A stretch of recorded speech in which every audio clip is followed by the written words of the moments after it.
안녕하세요. 진솔한 주식경제학 LNS홀딩스 김상현 대표입니다. 한국경제TV 증시라인 리뷰 한번 해볼게요. 자, 오늘의 제목은 약달러 원화 강세 시대 삼성전자 역사적 신고가라는 제목을 한번 준비해봤습니다. 월요일은 장기포트의 날이에요. 그래서 장기포트가 우리 어떻게 되고 있는지 한번 쭉 살펴볼 필요가 있겠죠. 근데 굳이 오늘 볼 필요 없이 너무너무 좋아가지고 사실 제가 리뷰를 조금 준비를 해갔는데 오늘 지수가 이렇게 세게 올라와 버리고 삼성전자, SK하이닉스 뭐 아시겠지만 다 제 포트에 들어있잖아요. 그래서 그냥 짧게 그냥 빨리 마무리를 했습니다. 그래도 이 영상에서는 좀 디테일하게 봐야겠죠. 그것보다는 좀 디테일하게 보되 그 길게 보진 않을 거예요. 뭐 굳이 긴 말이 필요 없기 때문에. 자, 한번 보시죠. 자, 우선 코덱스 레버리지 오늘 보시면은 17,650원, 현재 지금 1시 2분 가운데 계속 올라오고 있어요. 4% 급등 중이고요. 이거 지금 꺾을 필요 전혀 없죠. 지속 홀딩 가능 의견, 이번 랠리 끝날 때까지 그대로 홀딩 포지션 유지하시면 될 것 같습니다. 자, 제가 3월 23일 날 제가 이날 월요일 날 증시라인 출연해서 코덱스 레버리지를 매수하시라고 제가 소개를 해드렸는데, 그날 종가가 6,490원이었어요. 그날 종가 기준으로 거의 지금 얼마입니까? 주가 3배 가까이 올랐습니다. 조금만 더 가면 3배죠? 200% 수익이 거의 눈앞에 보이고 있고요. 제가 굳이 근데 이거는 얘기는 안 했어요. 굳이 얘기 안 했습니다. 왜냐면 제가 방송에 소개해드린 가격대가 있기 때문에 굳이 뭐 23일 기준으로 200% 올랐다 이런 얘기까지는 하면 좀 되게 치사해 보이잖아요. 그래서 하진 않았는데 언젠가 뭐 자랑질 할 예정이에요. 자, 그리고 코덱스 코스닥 150 레버리지 한번 보겠습니다. 자, 코덱스 코스닥 150 레버리지. 오늘은 코스피가 상대적으로 강한데 코스닥도 좋은 모습을 보여주고 있어요. 지금 현재 코스닥이 0.9% 정도 상승을 하면서 코스닥 150 레버리지도 좋은 모습 보여주고 있다라는 말씀 드리고요. 그리고 셀트리온 헬스케어 0.64% 올라오고 있고요. 지난주부터 제가 말씀드렸죠. 반등 자리고 지금 21선, 35일선 골든크로스 나온 자리고 여기서부터 쭉쭉 올라갈 수 있는 자리이기 때문에 굳이 지금 꺾을 필요 없다라는 말씀 드리고, 조금만 더 있으면 이거는 이제 수익권 진입이 될 것 같아요. 아마 오늘 내일 중에 될 것 같고요. 자, 삼성전자. 야, 이거 오늘 뭐 거의 뭐 장난 아니죠? 6만원 언제 뚫냐 했는데 6만원 그냥 뚫어버리고 지금 이제 오늘 66,700원, 이제 7만 전자를 앞두고 있습니다. 자, 오늘 올라갔다가 윗꼬리가 좀 만들어지고 있긴 하지만 그렇다 해도 외국인들의 힘이죠. 외국인들의 힘으로 정말 좋은 모습 보여주고 있고, 오늘 매도는 제가 봤을 때 개인들이 좀 잡힐 거예요. 개인들이 그동안 밑에서부터 잡아온 거를 차익 실현하는 흐름이 나올 거고, 전 좋게 보고 있어요. 어쨌든 초장기로 장기 투자하시는 분들은 이 삼성전자를 이번 랠리 동안에 끝까지 쥐고 있어야 돼요. 얘가 대장이 될 가능성이 굉장히 크기 때문에 얘를 쥐고 계셔야 되지만, 장기 투자가 아니시고 상대적으로 투자금이 적으신 분들 중에 어느 정도 이제 삼성전자가 수익이 나신 분들은 지금 정도 되면 한번 차익을 끊고 가는 게 맞긴 맞죠. 근데 저는 장기 포트를 유지하고 이번 랠리 끝날 때까지 삼성전자 포트를 유지할 겁니다. 그 부분 참고해 주시면 될 것 같고요. 자, 그리고 제가 SK하이닉스, 이거는 삼성전자의 어떤 그 대리가 될 수 있다라고 제가 말씀드렸는데, 사실 액면 분할하고 나서 삼성전자가 더 싸졌기 때문에 뭐 큰 의미는 없긴 해요. 그렇다 하더라도 삼성전자, SK하이닉스 우리나라 시가총액 1, 2위 종목들 외국인 매수로 인해서 정말 강력한 모습을 보여주고 있다라는 부분 참고해 보시면 될 것 같습니다. 자, 우리 ICD 볼게요. ICD 이번에 1분기 실적이요. 야, 이건 무슨, 볼까요? 우리 용어 한번 볼까요? ICD만 우리 1분기 실적 한번 볼게요. 어차피 제가 다음 주에 뭐 실적 분석 다 해드릴 텐데, 원래 실적이 오늘까지 발표해야 돼요. 원래 15일까지 발표인데 어제가 이제 주말이었기 때문에 오늘까지 발표해도 돼요. 자, ICD 한번 보겠습니다. 요거 실적만 빠르게 볼게요. 자, 매출액 작년 3분기 때 312억 나왔어요. 근데 이번에 얼마 나왔습니까? 1329억. 4배 나왔어요. 4배. 매출액이 4배가 늘었습니다. 대박이죠? 매출 원가는 엄청나게 늘었습니다. 근데 영업이익 보시면은 작년에 82억이었는데 이번에 268억 나왔어요. 3배. 3배 증가했죠? 당기순이익 보세요. 작년에 67억 나왔는데 이번에 213억 나왔습니다. 진짜 실적은 정말 말도 안 되게 나왔어요. ICD의 유의한 문제가 뭐다? 첫 번째, 주식 담당자가 성격이 별로인 것 같아. 주식 담당자가 주주들을 알기를 개똥을 알고 있다. 이거 제가 지난번 방송에서 한번 말씀드렸는데, 주식 담당자가 주주한테 대놓고 10원짜리 욕을 했다는 거, 이거 하나 좀 굉장히 치명타가 있고, 두 번째는 아무리 실적을 잘 내도 뭔가 시장의 관심에서 좀 멀어져 있는 기업이다. 관심만 있었으면 이런 애들로 수급 쫙쫙 들어오죠. 근데 지금 시장의 수급에서 좀 멀어져 있기 때문에 주가가 지금 당장 치고 올라오기는 좀 애매한 상황이지만 그래도 오늘은 좋은 모습 보여주고 있다라는 부분이 포인트예요. 자, DB아이템 볼게요. DB아이템 뭐 주가가 계속 이제 반등하고 있는 자리죠. 굳이 건드릴 거 없습니다. 지속홀딩 의견 수익 쭉쭉 이어가시면 될 것 같고요. SK바이오팜 이번에 MSCI EM 이머징 인덱스 쪽에 이번에 편입이 됐어요. 근데 MSCI 코리아 쪽에도 들어가는 게 사실 좋거든요. 어쨌든 이제 이머징 쪽에 들어갔으니까, 이머징 쪽에 들어가면 뭐가 좋냐면은 MSCI 지표 기준으로 이제 포트를 짜는 어떤 그 운용사들이나 회사들이 되게 많은데 들어왔잖아요. 그러면은 새로 들어왔기 때문에 포트를 맞춰야 돼. 그러면 어디에서는 매도를 해서 얘를 매수를 해줘야 될 거 아니에요. 그러니까 아무 생각 없이 수천억 대의 돈이 들어옵니다. 물론 이게 일시에 들어오는 게 아니기 때문에 기간의 여유를 두고 들어오기 때문에 그 부분 뭐 참고해 보시면 될 것 같지만 어쨌든 뭐 돈이 많이 들어온다라는 부분이 이제 명백하게 드러난 사실이다. EM 지수 편입되면서 그렇게 될 것이다 라는 말씀드립니다. MSCI EM이 이머징이에요. 이머징 국가, 그쪽을 의미하는 단어다 라고 좀 생각하실 것 같습니다. 오늘 유일하게 빠지고 있는 종목 있죠? 신일전자 최근에 흐름 좋았는데 오늘 조금 쉬고 있어요. 근데 오히려 기술적으로 보면요, 21선이랑 241선 지금 골드크로스 직전이거든요. 기술적으로 굉장히 좋아요. 241선이랑 121선 좀 애매한 상황이 있긴 하지만 그렇다 해도 21선이 지금 빨리 치고 올라오고 있는 상황이기 때문에 올라가면은 다시 뭐 이 정도 자리, 매물대 부담 없는 이 정도 자리까지 주가가 그냥 한 번에 팍 튀어오를 수 있습니다. 어쨌든 뭐 지속 홀딩 의견 유지하면 될 것 같아요. 자, 그러면은 다시 원래대로 돌아와서 제가 원래 예고를 이제 오늘 환율 얘기를 한번 해본다고 그랬죠. 환율 얘기 해보면서 여러분들이 내년 시장에 대해서 좀 긍정적으로 보실 수 있게 제가 분석을 좀 해드린다라고 말씀드렸는데 그때 당시에 또 제가 그랬죠. 달러 매입하지 마십시오. 달러 더 빠질 겁니다 라고 제가 계속 말씀을 드렸었던 부분이고, 그 이후에 여러분들은 실제로 지금 달러 약세, 원화 강세 시대를 보고 계십니다. 그로 인해서 외국인들이 들어오고 삼성전자와 SK하이닉스가 오늘 주가가 쭉쭉 올라간다라고 좀 보셔도 될 것 같고요. 제가 한번 살펴봤어요. 내가 언제 방송했지? 라고 살펴봤는데 보시면은 제가 7월 27일 날 강달러의 시대가 무너지네 외국인 귀환할까라는 이런 제목으로 방송을 했었어요. 좋아요는 112, 싫어요 10. 싫어요 10인데 이걸 리플 보면요, 이제 방송에서 말 못했는데 저 새끼 또 뭣도 모르고 짓거린다, 또 헛소리 한다, 뭐 지금 말이 되는 소리 해라, 뭔가 뭐 흐름을 잘 파악 못하고 있다, 기타 등등. 하여튼 리플이 한 몇 개 정도 이제 굉장히 좀 안 좋은 반대하는 그죠 의견이 달렸었는데 살짝 상처를 좀 받았죠. 리플 보지 말라 그러는데 어쨌든 상처를 살짝 받았습니다. 저는 리플 보는 게 다른 게 본 게 아니고 딱 좀 답을 달아드리고 싶어서 사실 리플을 하나하나 다 봐요. 지금 그렇게 비판하셨던 분들 어떻게 생각하십니까? 지금 그죠? 누구 말이 맞아요? 제가 3월달에 그렇게 코덱스 레버리지, 코스닥 150 레버리지 얘기할 때도, 그때도 제가 삼성전자, SK하이닉스 그때부터 얘기했어요. 그때부터 딴 거 할 거 없으면 대형주 매수하시라고, 삼성전자, SK하이닉스 가지고 있으면 절대 손실 안 난다고 제가 그렇게 얘기했고, 달러도 더 떨어지니까 달러 매입하지 마시라 말씀드리고, 강달러가 시대가 이제 날아가고 이제 원화 강세가 가게 되면은 우리나라 대형주부터 움직이고 코스피 올라갈 거고 하면서 레버리지, 코덱스 코스닥 150 레버리지 쭉 설명드렸는데 오히려 이거 리플은 괜찮아요. 예전에 3월달에요, 그 코덱스 레버리지 이제 소개할 때 그때 리플에 저 새끼 방송 출연시키지 마라, 뭐 환경에서는 뭐 저런 새끼를 왜 출연시키냐, 뭐 장난 아니었어요. 그때가 더했어. 사실은 그때는 진짜 더했어요. 잘 알지도 못하는 증권사회가 하나 나와서 지금 뭐 짓거리네요 이렇게 막 얘기하는데 상처를 엄청 받았는데, 그때 제가 어떤 생각을 했냐면은 딱 6개월만 있다 두고 보자, 아니면 올 연말에 한번 보자, 나한테 그런 소리 할 수 있는지 라는 생각을 했는데, 그때 리플 달았던 분들 띠용용용 하겠죠. 그죠? 민망하시죠 굉장히. 그러니까 제가 항상 말씀드리는데 물론 뭐 잘하시는 분들도 되게 많아요. 근데 저는 방송을 나가는 것 자체가 개인 투자분들께 뭔가 도움이 될 만한 멘트를 하러 나갑니다. 제가 방송 나간다고 해서 쟤한테 돈이 되지 않아요. 돈이 될 게 없어요 별로. 근데 여러분들한테 실제로 진짜 순수하게, 저는 뭐 어디 증권사 소속도 아니고요, 뭐 어디 소속도 아니기 때문에 이제 마음대로 편하게 여러분들께 의견을 남겨드릴 수 있습니다. 그렇기 때문에 제가 방송을 할 때 제일 중요하게 생각하는 건 뭐다? 개인 투자자들이 외국인이나 기관들한테 가지고 놀림 당하지 않는 거. 그 꼴이 보기 싫어서 제가 방송을 하는 거예요. 정말 힘들게 매주 월금 하는 겁니다. 그리고 월요일 새벽 6시까지. 그러니까 저의 본심을 좀 이제 알아주셨으면 좋겠다라는 말씀을 좀 다시 한번 드릴게요. 자, 어쨌든지 간에 좋죠? 오늘 삼성전자 지금 뭐 액분하고 나서 최고점 쭉쭉 찌고 있고 굉장히 좋은 흐름이 만들어지고 있는데요. 제가 그날 방송에서 이제 제가 뭐라고 설명드렸냐면은, 첫 번째, 현재 전 세계적으로 양적 완화가 많이 진행되고 있기 때문에 달러가 정말 많다. 아시겠지만 지금 보면은 돌멩이가 값어치가 없고 다이아몬드가 비싼 이유가 뭐예요? 다이아몬드보다 돌멩이가 더 많기 때문이죠. 그죠?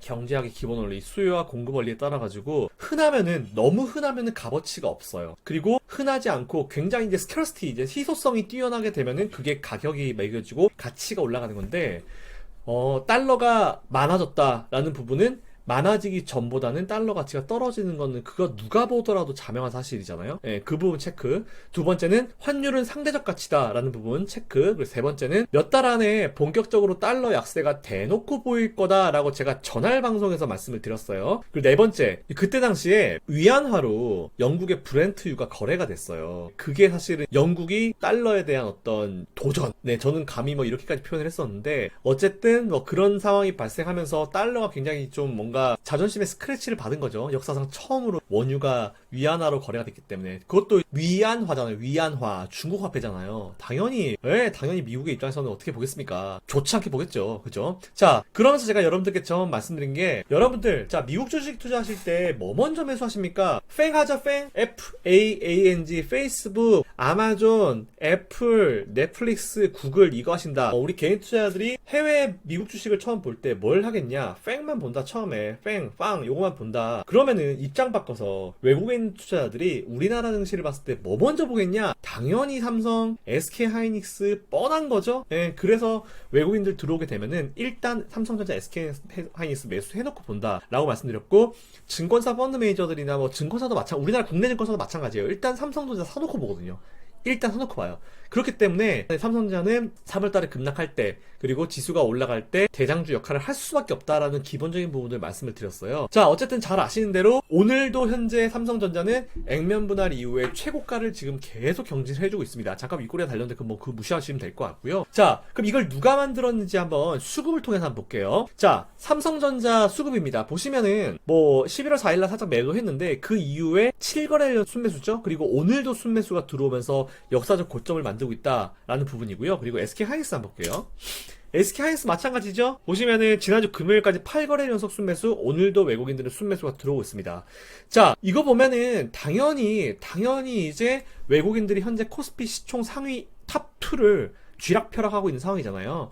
이는 최근까지 이어지고 있는, 그리고 앞으로 한동안 이어질 달러 약세, 원화 강세 시대에 아주 당연한 흐름이다라고 여러분들이 좀 체크해 주시면 될 것 같아요. 자, 그러면은 제가 예전에 과거 사례 분석하면서 여러분들께 달러 흐름이 이제 이렇게 되면은 우리나라 지수가 어떻게 될 거다 이렇게 말씀을 한번 드려본 적이 있는데, 그거 다시 한번 해볼게요. 자, 보시면은 왼쪽이 2008년도 금융위기입니다. 그리고 오른쪽이 2017년도에 한번 살짝 랠리가 나왔을 때였는데, 이때는 잘 아시겠지만 제가 그때도 그랬는데, 지금 상승 랠리가 사실은 저 때부터 시작된 따라 봐도 과언이 아니에요. 그 이후에는 코로나, 미중 무역 협상 이것 때문에 사실 한 2, 3년 동안 힘들었는데, 2, 3년 동안 요 구간이죠, 요 구간은 사실은 편집해서 빼내줘야 돼요. 이때도 한번 확 올라갔다가 밀렸다가 사실 바로 치고 올라가야 되는데, 바로 치고 올라가야 될 시점에 3월달에 이제 코로나 그리고 유가치킨 게임 문제가 발생을 하면서 지수가 확 망가졌거든요.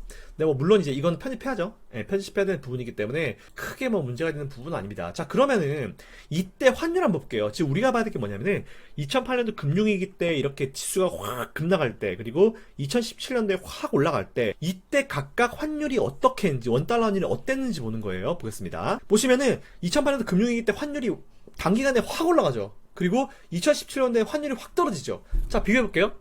2008년도 금융위기 때 지수가 이렇게 밀렸는데 환율이 엄청나게 올라왔어요. 그죠? 그리고 2017년도에 지수가 저렇게 올라갔는데 환율이 이렇게 확 떨어졌습니다. 자, 이해되십니까? 그러면은 최근 자료 한번 볼게요, 이제. 자, 이게 언제냐? 2018년도, 19년도, 20년도 최근 거지 자료인데요. 보시면은 이제 2018년도 미국이 이제 중국과 무역 분쟁을 시작하면서, 보시면 이제 2018년 3월 23일 날 수입상 철강 알루미늄 관세를 시작으로 이제 두들겨패기 시작했죠. 자, 지수는 밀립니다. 하지만 그 사이에 원달러율은 이렇게 올라오죠. 자, 이걸 선을 끄면서 볼게요. 이때를 한번 살펴보시면은, 이때 2018년도에 미국산 수입 철강 관세 이게 딱 떨어지면서 미중 무역 협상이 본격 시작됩니다. 그러면서 지수가 이렇게 밀리죠. 근데 이때 원달러율이 이렇게 올라오죠. 그리고 그 다음에도 계속 한번 휘청하죠. 원달러율 계속 올라오죠. 그리고 보시면은 이제 확 이렇게 한번 크게 밀릴 때 단기간에 급등해버리죠. 자, 이거는 여러분들이 외우셔도 돼요. 외우셔도 됩니다. 아, 지수가 밀리면 원달러 환율이 올라오고 원달러 환율이 떨어지면은 지수가 올라오는구나, 이렇게 그냥 아예 외우셔도 됩니다. 여러분들, 이 시기 때쯤에 외국인들의 우리나라 주식 보유액 그래프를 한번 같이 한번 볼게요. 이제 앞에서 보여드린 그 기간대예요. 3월 23일 날 수입산 철강 알루미늄 관세 때렸던, 자, 보시면은 이때입니다. 이때 요 잘 기억하세요. 요때입니다. 가볼게요. 자, 요때가 요때죠. 자, 요때인데 오히려 보시면은 원달러 환율이 이렇게 올라가요. 계속 쭉쭉 올라가죠. 그때 외국인들은 어떻습니까? 줄이다가 확 줄여버리죠. 확 줄일 때가 언제입니까? 코로나19 문제가 빵 터질 때 원달러 환율이 확 치솟으니까 외국인들이 매도를 확 때려버리죠. 보이시죠?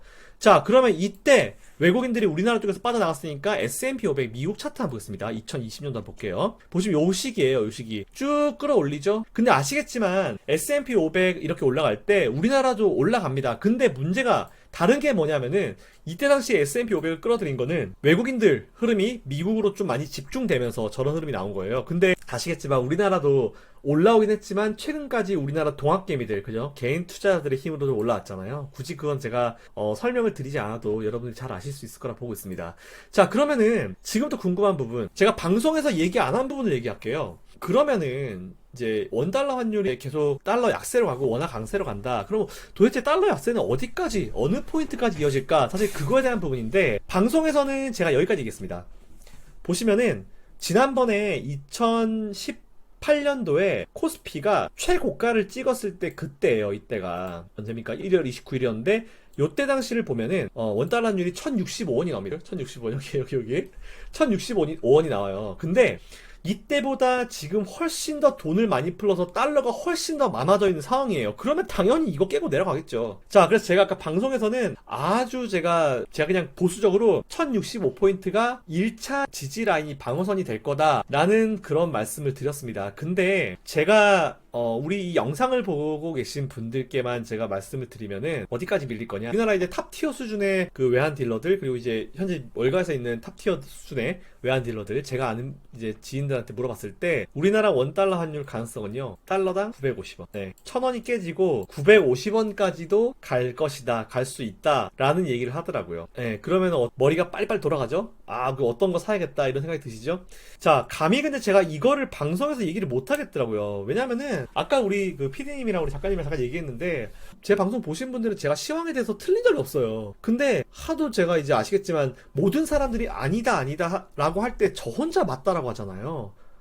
모든 사람이 맞다 할 때 저 혼자 아니다라고 얘기하기 때문에 항상 욕을 많이 먹어요. 아, 욕먹는 얘기는 최대한 하지 말고, 이런 생각도 많이 들더라고요. 그래서 제가 방송에서 원래는 이제 950원으로 제가 대본을 썼었어요. 근데 이걸 수정을 했는데, 그래서 제가 이걸 갖다 얘기해도 되나요? 라고 이제 좀 여쭤봤어요. 근데 뭐 사실 PD님은 제가 하라는 대로 하라고 하세요. 되게 자유롭게 해주시거든요. 근데 어쨌든 제 유튜브를 봐주시는 여러분, 구독자들 분께 말씀드리지만 950원까지 떨어질 겁니다. 원달러 환율은 950원까지도 충분히 가능성을 열어놓고 봐야 돼요. 그래서 아까 방송에서 어떻게 얘기했냐, 일단은 1065원까지 밀릴 겁니다. 하지만 이거 라인이 깨질 때마다 제가 나와서 그 다음 지지 라인을 말씀드리겠습니다 라고 굉장히 이쁘게 말을 했는데, 사실은 제 머릿속에는 여러분들 원달러 환율 950원까지 밀릴 거 생각해야 돼요 라는 생각이 계속 나왔죠.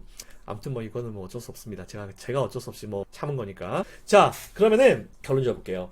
항상 말씀드리는데, 개별 주식 주가나 지수를 끌어올리는 거는 경기와는 크게 상관이 없어요. 잘 아시겠지만 이제 주식시장에 이런 얘기가 있잖아요. 수급이 깡패다는 얘기가 있잖아요. 물론 경기가 뒷받침되면은 주식시장이 더 강한 모습을 보여줄 수 있는 게 맞아요. 그리고 이제 이번에 코로나 사태가 언젠가 이제 치료제가 나오고 개선되기 시작하면은 그게 이제 경기가 살아나고 증시에 더 활력을 주는 건 맞긴 맞거든요. 그게 맞긴 맞는데, 사실은 수급이 중요하죠. 아무리 경기가 좋아도, ICD 보세요. 아무리 실적 발표 잘 나와도 수급이 안 나오니까, 미친 실적 발표하면 뭐합니까? 수급이 안 들어가니까 주가가 못 움직이잖아요. 그거와 똑같아요. 제일 중요한 건 뭐다? 수급입니다. 자, 이 점 참고해 주시면 좋을 것 같고요. 마지막으로 외인들이 우리나라를 매매할 때마다 우리나라 시가총액에 따라서 우리나라 그 지수의 흐름을 한번 볼 수 있는 차트로 마무리하겠습니다. 자, 금융위원회에서 가져온 자료고요. 보시면은 이 파란색 박스칸, 이게 외국인들의 시가총액이고요. 그리고 이제 중간에 여기 선 보이시죠? 선. 이게 이제 코스피의 지수라고 보시면 될 것 같은데, 거의 일치하죠. 그죠? 외국인들의 흐름이 그만큼 중요하다. 최근에 외국인들이 우리나라에 들어오는 거 보면은 이제 어차피 지수는 상승적으로 갈 수밖에 없다라는 그런 말씀을 드리겠습니다. 자, 그리고 이번 주 금요일날 방송 이거할까요? 수급 분석을 통해서 이제 내년 시작에 대한 긍정적인 소식을 여러분들께 들려드릴 예정이에요. 근데 아직까지 국내외에서 누구도 들은 적이 없는 내용들, 프로들만 알 수 있는 내용들, 그런 내용을 한번 설명드릴 예정이고요. 이 내용 들으시면은 왜 제가 올해 대주주 양도세 문제 그렇게 병적으로 집착 수준으로 방송을 매주 했는지를 알 수 있게 그 내막을 제가 다음 주에 여러분들께 설명을 드릴 수 있도록 하겠습니다. 자, 이 부분 참고해 주시면 좋을 것 같고, 이번 주 금요일 증시 라인도 많은 시청 부탁드릴게요. 자, 제가 준비한 내용 여기까지입니다. 이 영상이 도움이 되신 분들은요, 바로 위에 구독 신청해 주시면 좋을 것 같고요. 좋아요랑 알림 설정까지 꼭 부탁드립니다. 궁금하신 내용은 아래쪽 리플로 물어보시면 최선을 다해서 답변 드릴게요. 성투하세요. 감사합니다.